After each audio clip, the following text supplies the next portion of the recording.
अस्सलाम वालेकुम स्टूडेंट्स, आज हम करेंगे न्यूमेरिकल प्रॉब्लम्स ऑफ चैप्टर 17। तो फर्स्ट हमारा जो है वो न्यूमेरिकल होगा 1.25 centimetre diameter cylinder is subjected to a load of 2500 kg। Calculate the stress on the bar in mega pascals. अच्छा जी, हमारे पास एक डायमीटर है, उसके ऊपर वो ओवरलोडेड है कि इससे भाई 25 kg उसके ऊपर लोड है। अच्छा जी, तो उस डायमीटर जो हमारे पास बार है, सिलेंड्रिकल बार है, उसके ऊपर जो स्ट्रेस लग रही है उसको हमने काउंट करना है मेगा पास्कल में। अच्छा जी, तो हमने सारी वैल्यूज़ यहाँ पे लिख ली। रेडियस में पता है डायमीटर का हाफ होता है, और यहाँ पे हमें स्ट्रेस पता है, फोर्स वो एरिया के इक्वल है, फोर्स mg के इक्वल है। एरिया यहाँ पे क्या होगा, पाई आर स्क्वायर होगा।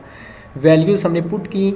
अच्छा, हम कोशिश करेंगे कि यहाँ पे प्रीफिक्सेस हमने पढ़े हुए हैं 10⁶ मेगा के इक्वल होता है, तो यहाँ पे ये m हो जाएगा, और न्यूटन पर मीटर स्क्वायर जो है स्ट्रेस का यूनिट ये है, इसको पास्कल भी कह सकते हैं। ये मेगा पास्कल में इसका आंसर आ गया। A 1 meter long copper wire is subjected to a stretching force। उसको स्ट्रेचिंग फोर्स यानी कि एक 1 मीटर जो है वो उसको लॉन्ग किया गया है फोर्स से, and its length increases by 20 centimetre. तो उसमें जो मज़ीद इजाफा कितना किया गया है, वो 20 सेंटीमीटर का इजाफा हुआ है। Calculate the tensile strain and the percentage elongation which the wire undergoes. अच्छा, टेंसाइल स्ट्रेन हमने फाइंड करनी है, और परसेंटेज एलोंगेशन यानी कि कितने परसेंट जो है लेंथ में इंक्रीमेंट हुई है। अच्छा जी, तो यहाँ पे टेंसाइल स्ट्रेन हमें पता है ये change in length over original length होता है, तो सिंपली हमें फार्मूला पुट किया, हमारे पास टेंसाइल स्ट्रेन आ गया। अब हमने परसेंटेज एलोंगेशन वो क्या होती है, एक्चुअली वो हम टेंसाइल स्ट्रेन को ही 100 के साथ मल्टीप्लाई करते हैं, तो वो जो है उसको हमने 100 के साथ 20%, तो मतलब है कितने परसेंट एलोंगेशन हुई है इसमें, 20% हुई है। Wire 2.5 metre long and cross section area ये हमें गिवन है, stretch 1.5 millimetre by force of 100 newton in elastic region. Calculate strain, Young modulus and energy stored in wire. तो हमारे पास ये सारी वैल्यूज़ मैंने यहाँ पे लिख दी हैं। अब स्ट्रेन एनर्जी हमें लास्ट फार्मूले में ये देखा था, यही था हमारे पास, तो हमने सिंपली वैल्यूज़ पुट कर दी हैं। और यंग मॉडुलस किसके इक्वल होता है, tensile stress over tensile strain की। तो ये हमारे पास F/A del small change in length over L। अब L जो है ऊपर मल्टीप्लाई हो जाएगा, एरिया नीचे आ जाएगा, ये बाय रूल। तो हमारे पास ये आ गया, हमने वैल्यूज़ पुट की, तो हमारे पास यंग मॉडुलस इसका यूनिट क्या है, पास्कल। स्टोर्ड एनर्जी का फार्मूला क्या होता है, F multiply by small change in length. अच्छा जी, वैल्यूज़ पुट कर दी, और हमारे पास यहाँ पे ये इसका आंसर आ गया। What stress would cause a wire to increase in length by 0.01%। अच्छा जी, कितनी स्ट्रेस हम जो है वो उसके ऊपर अप्लाई करें वायर के ऊपर कि उसमें इंक्रीमेंट कितनी हो, 0.01। If the Young modulus of wire 10 pascal है, what force would produce this stress if the diameter of the wire is 0.56। तो हमने एक फोर्स भी फाइंड करनी है कि कितनी जो है वो फोर्स हमें रिक्वायर्ड है अगर उसका डायमीटर ये है। अच्छा जी, सारी वैल्यूज़ हमने लिख ली हैं। तो यहाँ पे डायमीटर ये है, तो रेडियस डायमीटर का हाफ होता है। स्ट्रेस फाइंड करनी है, फोर्स। अच्छा जी, अब हमें पता है जो स्ट्रेन होती है वो अगर हमारे पास जो परसेंटेज इंक्रीमेंट है उसको हम 100 के साथ डिवाइड करें तो हमारे पास आ जाती है स्ट्रेन। तो ये हमने उसी तरह से स्ट्रेन ये हमारे पास आ गई। अब यंग मॉडुलस इक्वल होता है, ये हमारे पास स्ट्रेस ओवर स्ट्रेन के इक्वल होता है। अच्छा जी, स्ट्रेन ओवर स्ट्रेस के।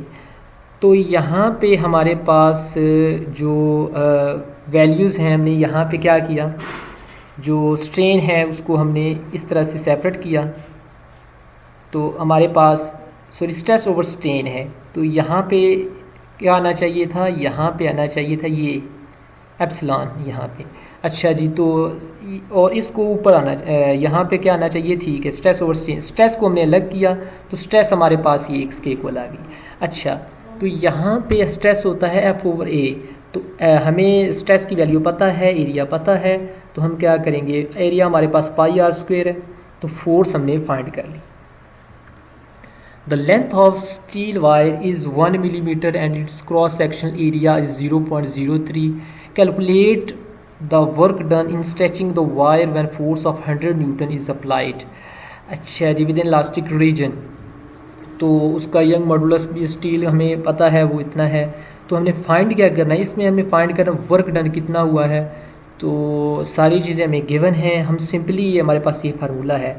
तो अब इसमें हमारे पास एक चीज़ नहीं है, इसमें स्मॉल चेंज इन लेंथ, वो हम यंग मॉडुलस का फार्मूला लगाएंगे और स्मॉल चेंज इन लेंथ को हम सेपरेट करके वैल्यूज़ पुट करेंगे और स्मॉल चेंज इन लेंथ में हमारे पास ये वैल्यूज़ आ गई। अब इसमें जो हमारे पास ये वाली इक्वेशन थी, इसमें हमने ये वैल्यूज़ पुट कर दी, हमारे पास जूल में वर्क डन की वैल्यू आ गई। लास्ट क्वेश्चन है, a cylindrical copper wire and a cylindrical steel wire each of length 1.5 meter and diameter 2 millimeter are joined at one end to form a composite wire 3 meter long। हमारे पास दो wires थी, एक copper थी एक steel थी, दोनों की length 1.5 थी और उनका डायमीटर 2 मिलीमीटर था। उनको हमने ऐसे जॉइन किया कि वो एक ही वायर बन गए और उनकी लेंथ कितनी होगी, 3 मीटर लॉन्ग होगी। तो wire is loaded until its length becomes 3.003 metre. अब हमने कुछ ऐसा किया इसमें कि इसकी लेंथ जो है वो इतनी इंक्रीज़ हो गई, यानी कि 0.03 मज़ीद ऐड हो गई। Calculate the strain in copper and steel wire, हमने स्ट्रेन फाइंड करनी है। The force applied to the wire, और उसमें फोर्स अप्लाई, जो फोर्स अप्लाई है वो हमने फाइंड करनी है। यंग मॉडुलस ऑफ कॉपर हमें दे दिया गया है और स्टील के लिए हमें ये वैल्यूज़ दे दी गई हैं। अच्छा जी, तो यहाँ पे हमने ये देखा चेंज इन लेंथ कितना हुआ है, वो क्या है 3.03। अच्छा जी, तो उसमें से हमने 3 को किया तो ये हमारे पास ओवरऑल चेंज इन लेंथ आ गया। और इसमें और डायमीटर हमने फाइंड किया, पता है रेडियस हमने डायमीटर से फाइंड किया है और इसमें सारे डेटा हमने लिख लिया। हमें जो है वो ये चीज़ें फाइंड करनी है, स्ट्रेन फाइंड करनी है और फोर्स अप्लाई करनी है। स्ट्रेन जो है कॉपर की भी अलग से और स्टील की भी।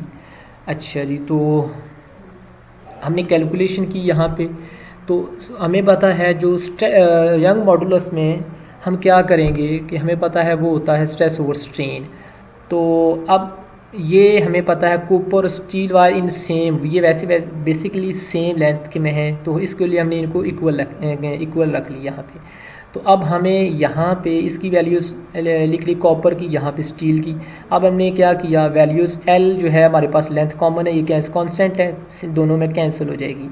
अब यहाँ पे हमने जो चेंज इन लेंथ जो है वो हमें जो है कॉपर का, वो हमें फ़र्ज़ करें नहीं पता, वो एक्स लिख देते हैं। और जो स्टील है उसको हम लिख देते हैं, ये तो ओवरऑल चेंज आया था ना, चेंज इन लेंथ तो था, उसमें से ये माइनस कर दिया, जो change in the length of copper है उसको हमने माइनस कर दिया। ठीक हो गया, मतलब कि ये जो इसमें से इस वैल्यू में से इतना हम माइनस करें तो ये हमारे पास change in the length of copper आएगा। ठीक हो गया। अच्छा, मल्टीप्लाई किया, एक्स की वैल्यू निकाली, ये हमारे पास क्या आ गया, change in length of copper आ गया, एक्स। ठीक हो गया। अच्छा, अब जो हमारे पास चेंज कितना आया था, ये आया था, इसमें से ये माइनस कर देंगे तो change in length in steel में हमारे पास आ जाएगा। अच्छा जी, तो ये हमारे पास तीन थे। हमने strain in copper wire find करना था, तो स्ट्रेन इन कॉपर वायर में हमारे पास फार्मूला था small change in length in copper over इसकी जो प्रॉपर लेंथ थी 1.5, उससे हमने डिवाइड किया तो हमारे पास क्या आ गया, स्ट्रेन आ गया। इसी तरह स्ट्रेन इन स्टील वाले सेम फार्मूला है, वैल्यूज पुट की, ये आंसर आ गया। अब हमने कितनी फोर्स अप्लाई की है उसके लिए हम देखते हैं। हमने कॉपर को ले लिया, कॉपर को यंग मॉडुलस, उसमें से हमने फोर्स को क्या किया, सेपरेट कर लिया। अच्छा जी, तो वैल्यूज़ पुट कर दी। अब कहेंगे कि सर हम स्टील का भी तो ले सकते थे, कॉपर का क्यों लिया?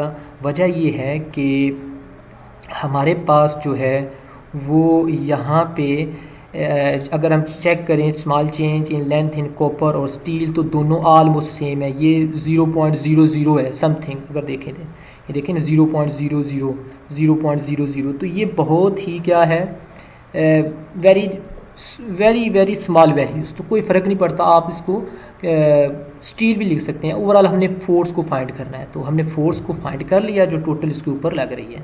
स्टूडेंट्स, आज के यही क्वेश्चन थे। उम्मीद है कि आपको हमारी वीडियो पसंद है। अगर कोई भी क्वेश्चन कमेंट की सूरत में ज़रूर लाइक कीजिए, मेंशन कीजिएगा और हमारी जो चैनल को सब्सक्राइब कीजिए और बेल आइकन को ज़रूर प्रेस कीजिएगा। Thank you.